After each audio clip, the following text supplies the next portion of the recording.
Hallelujah, praise the Lord. Ang pinakamataas na pagpupuri at paglululahati at karangalan sa ating tagapagligtas na mahal na Panginoong Jesus. Dobling paggalang po sa ating beloved parents in the Lord. Ating inaalala ang pinagpalang aral at turo ng ating mahal na Pastor Wilda Estrada Almeda at Assistant Pastor Lina C. Almeda. Pagbati din po sa beloved Almeda family and beloved children. Magandang gabi po at sa worker at sa mahal nating mga kapatid at mga baguhan. Hallelujah, praise the Lord. Ako po'y magpapasalamat po sa mahal na Panginoon. Hallelujah. At nung araw po ng Martes, ako po ay nagdiwang po ng kaarawan sa laman at ako po ay nagpapasalamat sa mahal na Panginoon kasi po, ako po ay nakabalik na po dito sa mahal na Panginoon dahil nung araw, mga minamahal, ay matagal po akong nawala at ako po ay nawalay sa mahal na Panginoon. At sasariwain ko lamang po, mga minamahal, na-save po kami nung way back 1990 sa dako po ng Luneta at doon po kami ng beloved mother ko at kami po ay nagpabautismo sa pangalan ni Jesus. Hallelujah. At sa aming paglilingkod sa mahal na Panginoon, umabot po ng ilang taon, ako po ay nagbuntis sa una kong anak na babae. So, ang nangyari po noon, mga minamahal, first baby ko po siya, mga minamahal.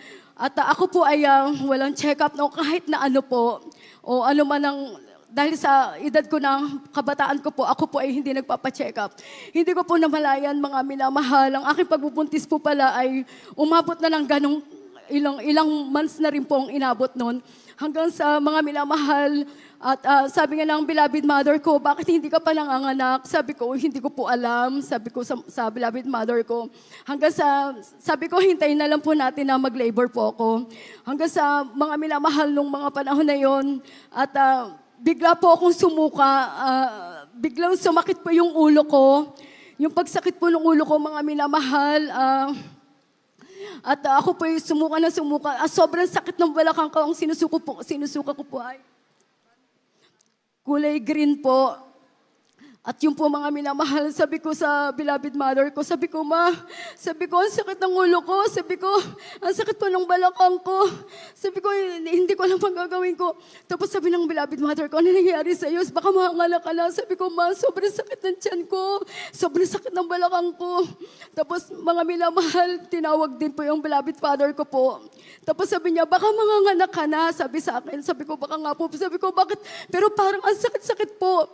Tapos maya-maya po, mga minamahal, na wala po yung aking paningin. Sabi ko, Ma, hindi ko kayo nakikita. Sabi ko, nasa na kayo? Ayun nga po, mga minamahal, nataranta po yung beloved parents ko. Ang ginawa po nila, nanalangin sila sa mahal na Panginoon. Sabi niya, mahal na Panginoon, tulungan mo kami. Ang nangyari po, mga minamahal, ng mga panahon na yon, so nataranta na lang po sila, pati po ako umiyak na rin. Ang ginawa po, mga minamahal, dinala po ako sa pastoral house at doon po ipinag-pray po ako ng ating minamahal na pastor. At after na pag-pray, mga minamahal, sabi nga po ay dadalhin na lang po ako sa hospital dahil mga anak po ako. Ako po nun, mga minamahal, talagang hindi ko na po kaya. Ang sobrang sakit po. Tapos nung dinala nila ako sa hospital, mga minamahal, nataranta rin po, dinala po nila ako sa emergency room kasi talagang sobrang sakit na po talaga. Hindi ko na po alam ang gagawin ko. Ang dinadain ko talaga yung sakit po ng ulo ko. Sabi ko sa doktor, hindi ko po kayo nakikita. Then nataranta po yung mga doktor doon. Ang sabi po nila sa beloved mother ko, Nay, sabi niya ang anak po ninyo, sabi niya bulag. Sabi ko, hindi ko po kayo nakikita. Sabi ng doktor, bulag po ang anak ninyo, Nay. Ang tiyan po niya, ang pinagbubuntis po niya ay 10 months, 17 days. Bali, pumutok na pa yung ugat niya sa mata, kaya po siya nabulag. Tapos sabi ko, kaya po pala sakit ng ng ulo ko. Tapos mga minamahal, sabi ng doktor, after nung napigtas yung mga ugat ko sa mata, yung po ang sanhin ng pagkabulag ko. Tapos maya-maya po, ang ginagawa na po ng beloved mother ko, wala po siyang ginawa kundi ang mag-pray sa mahal na Panginoon, manalangin at manikluhod sa mahal na Panginoon, humingi ng habag at awa sa mahal na Panginoon, sa dulong dalangin ating mamagulang sa mahal na Panginoon. Hallelujah. Yung pong ginagawa ng aking parents, mga minamahal na, parang yun ang nila sa akin. Tapos po, mga minamahal, ang nangyari po noon, hanggang sa wala na po ako namalayan. Ang sabi ko, hindi ko na po alam ang gagawin ko. Ang sabi ng doktor, eclampsia po ang sanhi ko. Nagputukan po yung mga ugat niya. After po nun, mga minamahal, ang anak ko po nailabas na.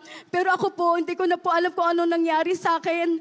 Ang sabi ng doktor, ang puputulin na nga daw po yung paa ko sa ugat at sa may kamay po, pinutol po nila dito sa may kanang braso ko yung mga ugat ko at sa may paanan ko. Ang sabi sabi ng parents ko, huwag niyo putulin, mananalangin ako sa mahal na Panginoon. Ang mother ko po, wala po siyang ginawa kundi ang mag-pray sa mahal na Panginoon.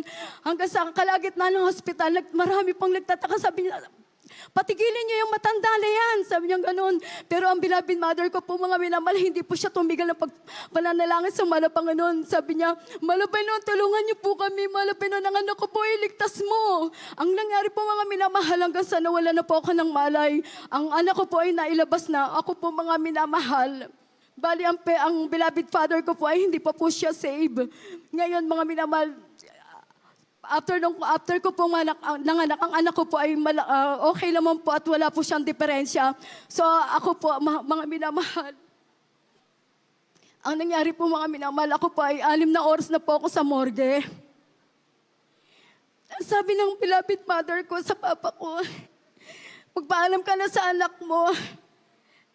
Ang ginawa ng beloved father ko, pumasok siya sa morgue. 6 na oras na po ako doon. Lilinisin na lang po ako, minamahal. Konting oras na lamang po ang paglinis sa akin. Ang ginawa ng beloved father ko, pumasok po siya sa morgue. After noon, mga minamahal, tinignan niya yung kamay ko. Sabi niya, patay na ang anak ko. Nalalangin siya sa mahal na Panginoon. Sabi niya, mahal na Panginoon, patawarin mo po ako kung ano may pagkukulang ko sa iyo. Sabi niya, ako'y maglilingkod sa'yo. Sabi niya, buhayin mo ang anak ko. Gumalaw daw po ako, mga minamahal. Yes, Ang sabi ko, pagising ko, sabi ko, nauuhaw ako. Sabi ko, nasan ako? Yun nga, nung malaman ng mga tao doon, sabi nila, ang patay, nabuhay sa morgue. Ang patay, nagsigawan po silang lahat. Ayun po, mga minamahal. Tapos gumalaw na lang po ako. After po nun, mga minamahal, ang pagkano po nila sa akin, inilagay na po nila ako sa maayos na kama, mga minamahal noon. Kinabukasan po, pumunta po yung doctor sa akin. Ang sabi niya sa akin, sabi niya, napakalaking himala ang nangyari sa buhay ninyo. Ang sabi niya sa beloved mother ko, ang sabi po niya, paano nangyari yon samantalang napatid na ang ugat niya sa kanyang buong katawan dahil Inklasya ang naging kaso niya. Bihira ang mabuhay sa ganyang kaso. Sabi niya, paano nangyari yun? Ang sagot ng beloved mother ko, kami ay naglilingkod sa Jesus Miracle Crusade. Ang Diyos namin na ikuhay. Sabi niya, kaya pala ang anak ninyo, napakalaking himala. Tapos ang ginawa ng doktor, habang chinecheck po niya ako, sinusundan ko po siya. Tinitingnan, sabi niya, nakakakita ka ba? Sabi ko, opo, nakikita ko po kayo. Sabi niya, imposible yan. Sabi niya, samantalang bulag ka na. Ang ginawa po ng doktor, tinawag po niya yung doktor sa mata. Ang sabi niya, titingnan namin yung mata mo. Tapos bali 2 doktor na po ang tumingin sa akin. Nung tiningnan niya yung mata ko, sabi niya, paano nangyari yun? Sa mata ng pigtas ng mga ugat mo sa mata. Paano ka nakakita? Hindi ka na pwedeng makakita kasi nagpigtasan ng mga ugat mo sa mata. At ang sabi naman ng isang doktor, hindi na rin siya mabubuhay kasi naputol lahat ng mga ugat niya. Sabi niya, napakalaking himala ang nangyari sa buhay ninyo. Sabi niya, yun nga sabi ng beloved mother ko, kami ay naglilingkod. Tapos sabi ko nga sa doktor, sabi ko, napakabait po ng mahal na Panginoon. Tapos sabi niya, anong gagawin natin sa anak mo? Anong ipapangalan natin dyan? Sabi ko, ang ipapangalan ko po sa anak ko ay Miracle po. Sabi ng doktor, tama. Ipapangalan niyo sa kanya ay Miracle kasi miracle ang nangyari sa inyo. Sabi niya ganon. Yes, amen. Napakalaking himala ang mapatiran ka ng ugat. Ikaw ay namatay na buhay ka. Dumugtong ang mga ugat mo sa buong katawan mo. Nabulag ka na dumugtong pang ugat mo sa mga mata mo. Paano nangyari yon? Yes, Kaya amen. nabalita po kami nun sa Quezon City General Hospital na napakalaking himala po ang nangyari sa buhay namin. Ayun po, mga minamahal. At ang pinagpapasalamat ko din po sa mahal na Panginoon na habang lumalaki po yung anak ko noon na naglilingkod kami sa mahal na Panginoon, ako po ay nagpagamit bilang isang choir member. Subalit, hindi po nagtagal, mga minamahal, at ako po ay nawalay at nawala. Ang sabi ko sa mahal na Panginoon, sabi ko sa kanya, bababa ako, mahal na Panginoon, pero magtatrabaho ko para sa anak ko kasi kailangan ko pong magtrabaho. Tapos, ayun nga po, bumaba po ako bilang isang choir member. Totoo nga po na kapag ikaw ay bumaba bilang isang mga awit, talaga nga naman, andyan ang mga pagsubok. Nung bumaba po ako, mga minamahal, ang sabi ko sa Malapit, magtatrabaho ako. Ang dami kong pinasukan. Namasukan ako kahit saan para lang mabuhay yung anak ko. Pumasok po ako sa isang department store. Inabot po ako ng ilang taon din doon. Dumating yung isang hindi inaasahan. Dinampot po nila ako. Dumating pa yung mga pulis. Pinusasampo nila ako. Sabi ko, ano po yung kasalanan ko? Sabi niya, magnanakaw ka. Sabi ko, hindi po. Sa korte ka magpaliwanag. Sabi ko, hindi po ako magnanakaw. Pinusasampo nila ako. Dinala po nila ako sa presinto, mga minamahal. After po nila akong dinala sa presinto, halos 1 week po ako nakulong doon. Sabi ko sa beloved mother ko, ilabas mo ako dito, ma. Sabi ng mama ko, sabi niya, ilalabas kita, maghanap tayo ng pampiyansa mo. Ng mga pagkakataon na yun. Wala akong ibang naisip, wala akong ibang tinawag kundi ang mahal na Panginoon. At sabi ko sa mahal na Panginoon, sabi ko, mahal na magtatrabaho po ako, hindi po ako magpapakulong. Tulungan mo ko. Ayoko makulong dito. Ayan po mga minamahal, nung nakalis na po ako, nung nagpiyansa na po siya, pero tuloy-tuloy pa rin po yung paghihiring namin. Ang sabi ko sa malapay noon, sa pagkakataong ito, ikaw ang aking kailangan. Ikaw ang makakatulong sa akin. Amen. Hallelujah. Ang ginawa ko po, mga minamahal, nag-fasting po ako sa dako ng Pampanga. Nakarating na po ako doon. Ako yung nagsumama sa mahal na Panginoon. Sabi ko, mahal na Panginoon, saan po ako nagkulang sa'yo? Sabi ko, patawarin mo po ako. Iligtas mo po ako, ayoko po makulong. Ayoko na po pabalik doon. Tulungan mo ko pag makukulong ako. Paano po yung anak ko? Paano po kami? Wala pong mag-ano sa kanya kundi ako lang. After ko magpuri, mga minamahal, nagpuri ako noon. Pumasok na po ako sa loob. Ang sabi sa akin, may bumulong sa akin. Kunin mo yung Bible. Pagawa ko sa Bible, mga minapapagbuklat ko.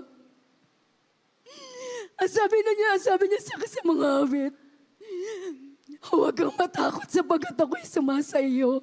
Yes, amen. Hallelujah. Sabi ko, malapit, salamat po. After nung pagkalabas ko sa pastoral, na nag-fasting po ako nun sa Pampanga po. Sabi ko, malapit na kayo na pong bahala sa akin. Maghihiring na po kami. Wala po akong kayang ilaban sa kalaban ko. Dahil isa lamang po ako na mahirap. Ang kalaban ko ay napakabigat. Bahala na po kayo, mahal na Panginoon. Sabi ko sa kanya. Humarap na po kami sa korte, mga minamahal. After kong humarap sa korte, ando na po yung kalaban ko, ang sama ng tingin sa akin. Sabi niya, ibubulok ka sa kulungan. Kung nakapiyansa ka, mabubulok ka sa kulungan. Sabi ko, hindi. Sabi ko, tutulungan ako ng mahal na Panginoon siyang magliligtas sa akin. Sabi niya, lumabang ka kung hanggang saan ang kaya mo. Nung nagharap na po kami nung oras na yun, mga minamahal, bigla pong sabi pa ng korte, dismiss ang kaso. Tapos sabi ng kalaban ko, paano nangyari yan? Yes, amen. Hallelujah. Paano nangyari yan? Sabi niya, hindi pwede, kailangan siyang makulong. Sabi niya, hindi pwede. Sabi niya, tapos na ang kaso, wala nang pwedeng humabol. Tapos na ang laban. Tapos sumingit po ako sa judge. Sabi ko, judge, paano po nangyari yun? Sabi ng judge sa akin, malaya ka na. Naisip ko, sinabi ng mahal na Panginoon. Natandaan ko yung sinabi niya sa akin. Kaya sabi ko sa mahal na Panginoon, grabe pagpapasalamat ko sa kanya sa pagliligtas niya sa akin. At ganun din po mga minamahal. After na mangyari yon, hindi na po ako bumalik sa trabaho ko. Ang ginawa ko, nagtinda-tinda na lamang po ako sa Divisoria. Umabot din po ako ng ilang taon na magpagtitinda ko sa Divisoria. No? Dumating na naman yung time na may pagsubok na naman po na dumating sa akin. Nung nandun na po kami sa bahay, ang pader po namin sa bahay po, hindi pa po finish yung puro hollow block lang. Nung maghuhugas po ako ng plato, pagkuha ko po ng pom, may kumagat po sa kamay ko dito sa kanang kamay ko. Pag ganun ko, sabi ko, aray ko, may kumagat sa kamay ko. Pagtingin ko po, alakdan po. Ayun po, nung pagkita ko, sabi ko, bakit ako kinagat ng alakdan dito? Ang nangyari po, pagkasabi ko sa aking beloved parents, sabi ko, ma, pakinagat ako ng alakdan. Maya-maya po mga minamahal, nangisay na lang po ako. After ko mangisay mga minamahal, dinanila ako sa ospital. Sabi ko, kiniginaw na ako, ma, hindi ko kaya. Sabi niya, lumabang ka, ang Diyos natin ay buhay. Yes, Sabi niya, amen, lumabang hallelujah. ka, kaya mo yan. Nakaya mo yung una, ngayon pa hindi mo kaya. Sabi ko, kaya ko, ma. Nung pinahiga na ako ng doktor, sabi niya, kumagat sa'yo, alakdan. Wala tayong anti-venom, maghahanap pa tayo. Sabi ko, Dok, hindi ko na po kaya kasi pugiginaw na po ako. Sabi niya, hintayin mo kasi magpapabili pa tayo. Habang ang mama ko po noon, mga minamahal, nagpipray po siya sa mahal na Panginoon na iligtas ang buhay ko. Tapos sabi ko, ma, hindi ko na kaya. Pumikit na po ako mga minamahal ng mga oras na yun. Pumikit na ako, talagang hindi ko na kaya.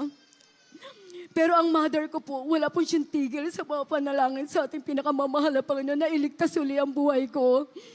Maya-maya po, siguro umabot din po ng mga 2 hours, nakahimlay na nga po ako doon, pero wala na po akong malay talaga. Bigla po akong nagising. Sabi ko, aray! Sabi ko, ma, ang mama ko po na nagpupuri nung pagkasigaw ko, sabi niya, ano yun?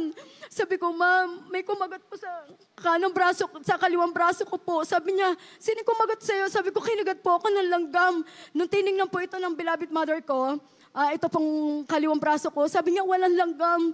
Sabi niya, paano nangyari na ano ka, na bumangon ka? Ma, hindi ko alam. Yung pagbangon ko, yung pagkagat sa akin ng langgam, yun ang bumangon sa akin. Sabi niya, hala. Sabi niya, inano ka ng mahal na Panginoon, pinuhay ka na naman. Maya-maya po mga Yes, minamahal. amen, hallelujah. Dumating po yung doktor. Sabi niya, oh, paano naging gumaling ka? Sabi ko, Dok, may umano po sa balikat ko, may tumusok po dito sa akin. Tapos sabi niya, imposible yan, samantalang hindi ka pa namin natuturukan. Ngayon pala, ang kararating pala ng anti-venom natin para sa iyo. Sabi ko, Dok, parang okay na po ako. Sabi niya, paano nangyari yun? Nung tinignan po yung balikat ko, nung lalagyan na po ako ituturukan na po ako dito sa kaliwang braso ko, nakita po niya, mga minamahal, yung tusok po na isa dito sa balikat ko. Bali, yung tinusok po niya, pangalawa na po yun. Ang sabi ng beloved mother ko, ang mahal na Panginoon ang tumusok sa kaliwang balikat mo para buhayin kang muli. Yes, Yung po amen, mga hallelujah. minamahal, sabi ko, mahal po yun, binuhay mo na naman ako. Mahal, pangalawa na po yan. Mga minamahal, hanggang sa nagpatuloy pa rin po ako sa paghahanap buhay.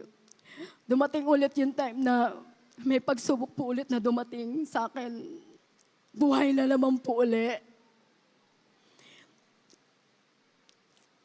Lahat naman po kami kumain ng isda na tambakol. Lahat po kami.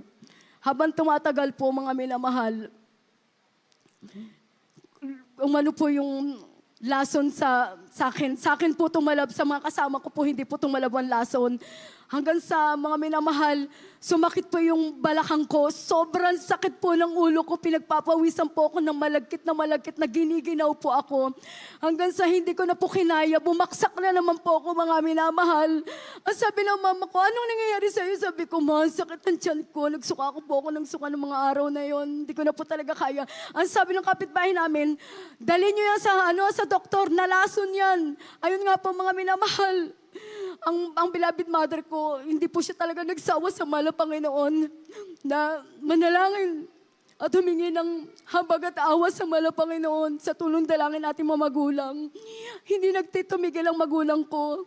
Nung dinala po nila ako sa ospital, humiga na po ako at giniginaw na po ako. Ang sabi ng doktor, nanay, ang anak ko na lason. Sabi ko, Dok, hindi ko na po talaga kaya. Sabi niya, Nay, nalaso ng anak mo. Sabi ko, ma, hindi ko na kaya. Pumikit na po ako, mga minamahal. Sabi ng doktor, Nay, ang anak mo patay na. Wala na yung ugat niya, hindi na namin kayang anuhin. Dahil paano namin siya tuturukan? Ang ugat niya pumunta na, nasa ilalim na hindi na siya matuturukan. Ganun po mga minamahal, nung lumubog na yung mga ugat ko, wala na po ako namalayan mga minamahal. Bigla po may nagsabi sa akin, bumangon ka, bumangon po ako noon. Sabi na mama ko, ano nangyari sa'yo? Sabi ko, sabi ko, okay na po ako. Dumating yung po doktor, sabi niya, ano nangyari sa'yo? Nabuhay ka? Sabi ko, opo. Nanay, himala ito. Sabi niya, yung ugat po ng anak ninyo, lumubog na po yan kasi na-food poison po Amen. siya. Hallelujah, hallelujah. Sabi niya, nalason po yung anak ko? Sabi niya, opo, nanay, nalason. Ayun po, mga minamahal, grabing himala na mahal. Binuhay na naman po ako ng mahal na Panginoon. Hallelujah. Praise the Lord. Sabi ko nga sa malabay nun, sabi ko sa kanya, sabi ko, malabay nun, sa kabila ng lahat na nangyari sa buhay ko. Ilang beses na po ako namatay, binuhay mo ko, malabay nun. Sabi ko, bakit mo ako binubuhay? Dapat matagal na akong wala sa mundo. Sabi niya sa akin, buklatin mo yung Bible. Pagbuklat ko sa Bible, ang sagot niya sa akin, sapagkat maraming tinawag, ngunit ilan lang ang hinirang. Yes, amen, hallelujah. Sabi ko sa Malapeno, kaya pala mo ako binubuhay. Hindi ba po yan mga minamahal? Dumating pa rin po, nung gumaling na po ako noon, nagpatuloy po ako sa pagtitinda ko. Nung habang nagtitinda po ako, mga minamahal, nakakilala po ako ng isang Muslim. Yung po ang aking napangasawa. Kami po ay nagpakasal. Nung kinasal na po ko, kami po ay naghanap buhay. Dito din po sa lugar ng Bulacan, dinala niya, bali pumunta po kami dito. Dito po kami nagtayo ng tindahan. Ang puhunan ko lamang po mga minamahal, nag-start po ako sa maliit na puhunan. So bali ito po ay lumaki. Talagang nag-focus po ako sa paghahanap buhay namin dalawa. Noong mga time na yun, mga minamahal, nung napangasawa ko po siya, matagal ako nawala. Ang sabi ko, gusto kong bumalik. Hindi ako makakabalik. Kasi naano po ako ng asawa ko. Sabi niya, hindi ka pwedeng bumalik sa inyo. Kaya sabi niya, hindi ka pwedeng magsimba sa relihiyon mo kung ano man niya. Walang Jesus. Jesus, sabi niya sa akin. So hindi na lang po ako nagsasalita para hindi na lang po kami mag-away. Sa makatuwid, mga minamahal, naghanap buhay kami. Ang tindahan po namin ay isa. Dumami po nito ng dumami hanggang sa lumaki po ito ng lumaki. Nag-focus po ako sa aming paghahanap buhay. That time, mga minamahal, noong mga panahon na yun, talagang sabi ko sa Malapang, hinihintayin mo ako, Malapinan, babalik ako. Sabi ko, babalik ako sa iyo. Hindi pwedeng ganito kasi ilang taon na rin po kami nagsasama, hindi po ako nakakasamba na. Sabi ko po, mga minamahal, ako po'y babalik sa iyo. Yun nga po, mga minamahal, nag-usap po kami noon. Sabi niya, hindi ka na pwedeng bumalik. Sabi niya sa akin, diyan ka na. Ang ginawa ko po, mga minamahal, sabi ko, sige, kung ayaw mo akong pabalikin, ang lahat ng kabuhayan natin, ibibigay ko na lahat sa iyo para lang makabalik ako. Kaya mga minamahal, ibigay ko na po lahat sa kanya at na okay naman po ang lahat. Kaya andi dito po ako at nakabalik po ako sa ating pinakamamahal na Panginoong Yes, Jesus. At amen. ako po ay Hallelujah. nagpapatuloy na maglingkod sa kanya, mga minamahal. Hallelujah. At ako din po ay nagpapasalamat sa mahal na Panginoon na at ako po ay ginagamit bilang isang member po ng Jesus Finest Generation Choir. Ang lahat ng kapurihan at pagpapasalamat ay tanging sa mahal na Panginoong Jesus po lamang. Hallelujah. Praise the Lord po.